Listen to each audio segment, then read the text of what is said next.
Blessings. Welcome to today's Law Enforcement Daily Devotional. Today we're in 2 Kings chapters 5 through 7. Today's a cool story. We've been reading for the last several days about this army north of Israel called Armenes. And the Armenes had a king.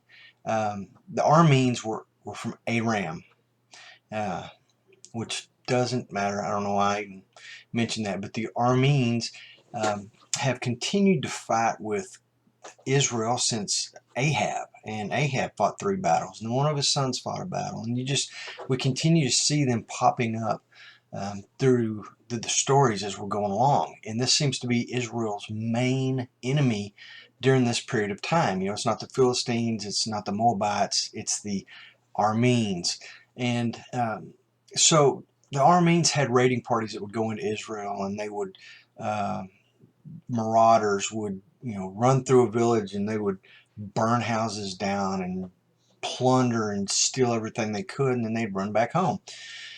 Well, one of these raiding parties, a little girl was kidnapped. Her parents were probably killed or whatever, but she's taken back, and she's in the service of this captain of the Armenes. And we've read several times about the captains, about how for some reason their army was stuck on this notion of having 32 captains. That's how big their army was, and they would divide them up, and they would have these chariot captains. And we even see them when Aram and Jeroboam go into fight, and the 32 captains go after Jeroboam, and they realize he's not the king of Israel, so they leave him and go looking for the king of Israel. Well, this captain very well may have been one of those that came up to Jeroboam and realized he wasn't the King Ahab that they were looking for. And it's just interesting, the history of these two armies as they go back and forth. But now we see this little girl who's been captured, and she tells her master, if only you lived in the village where this prophet of God was from Israel, he could heal you. And I failed to mention Naaman, who is this captain, this great warrior of Aram. He's a valiant warrior, but he's got leprosy, which may have been why he was so good in battle. Who knows? People would see him and, I don't want to fight this guy. But so he goes to his king, and he tells him what this little girl has said. And the king of Aram sends a message to the king of Israel and says, hey, heal my servant. And anyway, it goes into this great story. But Elisha is the prophet that they're talking about, the prophet of God, who is able to do this. So Elisha hears about it, sends his own messenger to the king, and says, send Naaman to me. I'll heal him up. So Naaman, this great valiant warrior, goes to Elisha and expects this grand ceremony of healing, and he doesn't get it. Matter of fact, Elisha doesn't even come out of his house to meet the guy. He just sends a servant, says, go over there to the Jordan and dip yourself 7 times and you'll be healed. Naaman gets really offended by that. His pride really stirs in him, and he's like, I deserve to have this man come out and make this grand ceremony, this grand gesture to heal me, forgetting the fact that he had a leprosy, and most people would have done just about anything to be healed instead of letting their pride get in the way and turn around and leaving because he didn't come out and meet you.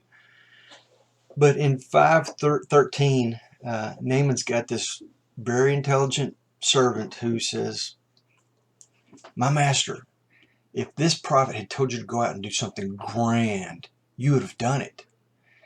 But just because he says go dip yourself in a river and it's not that grand, you're not going to do it. And it makes you wonder if this guy has always been with Naaman and is always kind of his voice of reason. Hey, take a deep breath, think about this. Cool thought. But anyway, in 5:15, Naaman goes and he does exactly what Elisha had told him to do. And he dips himself. And in that moment, that one miraculous act of God changes his life, because he recognizes the only God that exists is the God of Israel, the one true God. And he comes back to Elisha. He's humbled himself, and he says, I believe, and I will follow this God. It's very reminiscent of another soldier that had this incredible faith. And it was the centurion of great faith that Jesus came across. Um, and he said, I'm a man of authority and I understand authority. So just say the word and my servant will be healed. And anyway, there's something about law enforcement and military guys who follow authority, who understand authority, who look to authority, who obey authority, that recognize God's authority, and it's able to translate into our lives into an understanding and a saving knowledge of who he is. And I hope you got that.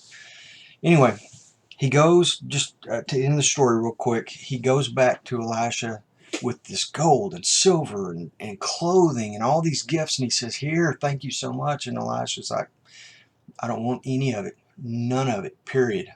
And he, he insists, oh, take this. And Elisha's like, no, I'm not going to take any of it. Just go back home. So the guy turns around and goes back home. Like we saw a couple days ago with Ahab, this incredible grace of God. It costs us nothing. There's nothing we can do to pay for it. There's nothing we can do to repay it. I mean, we have absolutely no say in response to grace because it's a gift that God gives us. And once he gives it to us and we recognize it and we understand he is the God of Israel and there is no other God, from that point on, we've got the grace, but there's nothing we can do to repay it.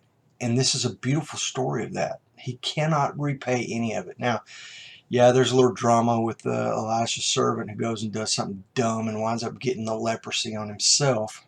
But look at the story of grace. Understand the story of grace. Compare this with the story of Ahab and his grace that he received. And think about grace. Do you want that grace?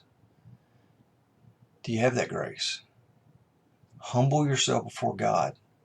That's the first thing that happens in both these examples. Humble yourself and receive God's grace. Tomorrow we're in 2 Kings 8 and 9, and we're in 2 Chronicles 21, verse 4 through chapter 22, verse 9. So be safe, and I'll see you tomorrow.